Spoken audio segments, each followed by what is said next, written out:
இதுக்கு கூட நம்ம வாயை துறக்காட்டி நம்ம எல்லாம் மனுஷ ஜென்மமே கிடையாது, அத்தனை உயிர்கள் பறிவு இருக்கு. லெனின் சொல்லிருப்பாரு, உனக்கான அரசியலை நீ தேர்ந்தெடுக்காட்டி உன்னை வெறுக்கும் அரசால் நீ ஆளப்படுவாய்னு சொல்லிருப்பாரு. தயவு செஞ்சு எல்லாரும் போராடணும். இங்க மன்றாடுறதுனால ஒரு இதுவும் நடக்காது. தயவு செஞ்சு போராடணும். சேகுவாரா சொன்ன மாதிரி எல்லாத்துக்கும் போராட கத்துக்கோங்க. போராட முடியலையா அந்த போராட்டத்தை பத்தி பேசுங்க. பேச முடியலையா அதை பத்தி எழுதுங்க. எழுத முடியலையா உதவி பண்ணுங்க. யாரெல்லாம் போய் போராடுறாங்களோ அதுக்காக உதவியாவது பண்ணுங்க. இல்ல உதவியும் பண்ண முடியலையா யார் ஒருத்தர் அந்த போராட்டத்துக்காக போராடுறாங்களோ அவங்கள வீழ்த்தவோ தூற்றவோ வேண்டாம்னு சேகுவாரா சொல்லியிருப்பாரு. இங்க என்ன நடக்குதுன்னே தெரியல. தமிழ்நாட்டுலதான் இருக்குமான்னு தெரியல. தமிழக மக்களுக்கு பெரிய ஒரு நல்ல பழக்கம் இருக்கு.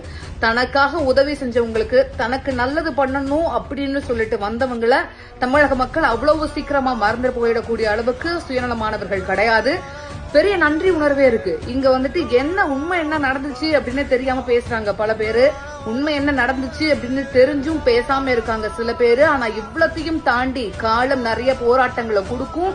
நிறைய போராட்டங்களுக்கு பிறகு நல்ல ஒரு தலைவனை கொடுக்கும். அப்படியே பெரிய நம்பிக்கையோட தான் நான் இருக்கிறேன். கடைசியா இது மட்டும் தான் சொல்லுவேன், இங்க மக்களை வச்சு அரசியல் செய்யாதீங்க, மக்களுக்காக அரசியல் செய்யுங்க தயவு செஞ்சு.